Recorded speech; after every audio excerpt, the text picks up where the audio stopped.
Denodo Data Bites. Hello everyone, this is Neha, your podcast host, and we bring you our latest episode of Denodo Data Bites. Please welcome one of our favorite guests on the show, Mr. Robin Tandon, who is the Director of Product Marketing at Denodo for the regions of Europe, Middle East, Africa, and Latin America. Robin's experience in the data space spans over 25 years of immeasurable industry knowledge and know-how, ranging from enterprise to cloud software arenas to so much more. Robin, a very warm welcome to you. We're very happy to have you join us for the third time actually in the show. Before we begin our discussion on data mesh, I'm sure our audience would love to get a short introduction and a quick recap about yourself and your experience within the tech industry and with Denodo. Over to you. Hi, and thanks, Neha.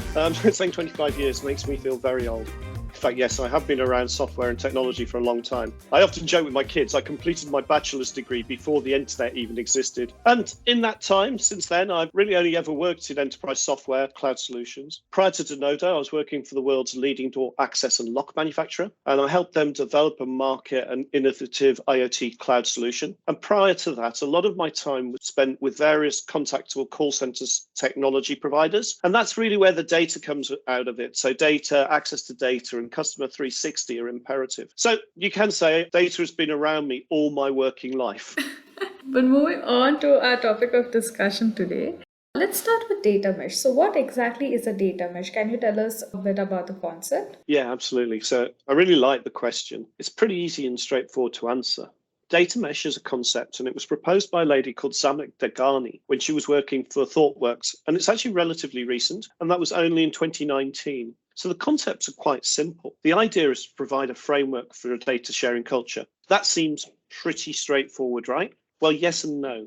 She proposed that data mesh is an analytical and operational model where data is treated as a product and owned by teams that most intimately know and consume the data. So what does that really mean? Well, in the paper, we see that essentially the concept of a data mesh is the definition of an adherence to a set of business processes. What data mesh is definitely not is a product or set of technologies. In fact, to the contrary, from what you might be hearing from other vendors and actors in the data management integration space. So if we consider the old paradigm of centralized data governance, this is an approach to avoid it. I could for ages go on talking about data domains, data product owners, and data sets, but really all we speak about when we speak about a data mesh is a new way of thinking and sharing data. Great. To understand the topic a bit further, we spoke about modern data architectures in our last episode. Could you tell us why data mesh as a concept is propelling organizations to move from a monolithic architecture to a logical architecture? Absolutely. So the idea of the monolithic architecture is well documented to be a fallacy. I can count on less than one hand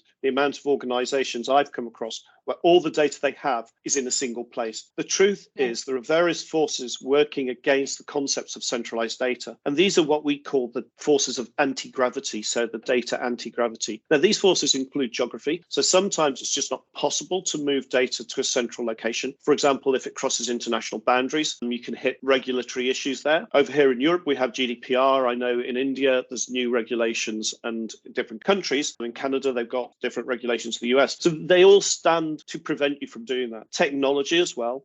It can be totally impractical to shift data because the IT effort might be enormous. So if you've got an old IBM mainframe running a DB2, the idea of creating a data pipeline and shifting it all out of there, it's just not going to happen. Ownership. And this is one of the ones a little bit cultural, really.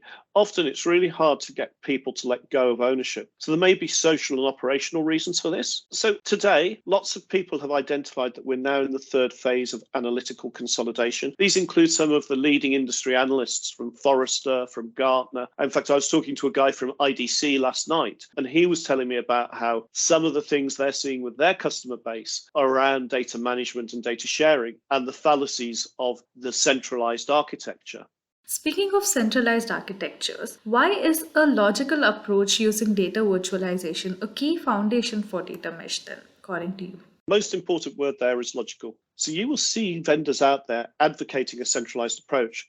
So you'll see if you look up data mesh, data lake vendors will come up and they'll say, move all your data to your data lake, and then you can apply the principles of a data mesh. In my mind, they're actually missing the point here. The reason why Zamek proposed the concepts around data mesh is because she had seen and experienced organizations failing to centralize all their data. With data virtualization, you turn this into a reality by applying the logical data access capabilities. If you think about it, data virtualization is the ideal tool to achieve a fully governed distributed data mesh. Data virtualization allows you to connect and create views or data products. It allows the access to be distributed to distributed data sources locally and geographically separated, irrespective of the type or format. So again, we don't care whether it's a relational database, a real-time feed from a social media app, or unstructured data sitting in a Hadoop cluster. Did you know the Denodo platform has native connectors to over 150 different data sources? And as I said, these include all of the things like RDBMSs, apps and social media feeds, etc. Right. Okay. So then how does data mesh solve the problems that a centralized monolithic architecture poses? So data mesh is a powerful concept. And by providing the guidance, processes, and governance for the distributed architecture, you really don't need to go to that monolithic architecture.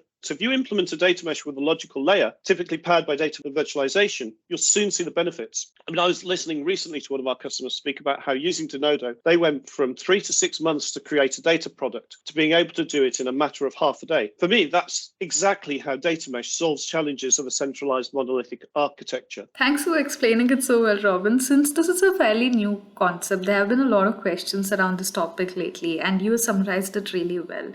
Thank you for talking to us about data mesh and why it is so important for organizations. You know what waiting next, don't you?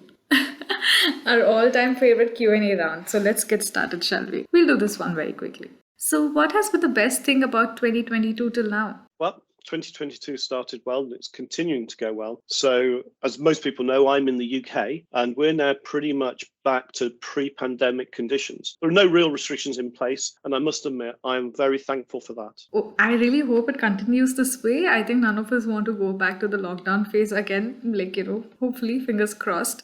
And my next question to you is, are there any new hobbies you have explored over the past few months? Yeah, well, getting into again. So not so much a new hobby, but a reawakening. So during the first part of the year, I've been very busy with my garden, just finishing off the works this week. And we really need to do something because we've been living in this house for 15 years and had hardly touched it. So I'm discovering new ways to enjoy myself outdoors, and I've planted a full-on vegetable patch with cabbages, tomatoes or tomatoes, depending on where you are, onions, and even some peas. So hopefully by the time the summer comes, and here in the UK, that could be that 1 week in August, we may have some fresh fruit and veg. Perfect answer for my next question. I was just going to ask you, what is something that you are looking forward to by the end of this year? So I'm sure you would say reap the benefits. Absolutely. So reap the rewards of the gardening. I also have built a nice barbecue area. So Ideally, we'll be enjoying the deck and the barbecue and, frying up some nice food with the fruit and produce that we create ourselves. If not, it'll be a trip to the supermarket. Very nice. So some chilled out barbecue plans for the summer then. Awesome. Thank you so much, Robin, for being a wonderful guest and for talking to us about a very unique concept today. Well, it's been my absolute pleasure, and I look forward to our future interactions. Of course. Thanks a lot, Robin. And a quick message to our listeners. If you have enjoyed this episode, please head over to www.denodo.com/podcast to find out more resources on all things data.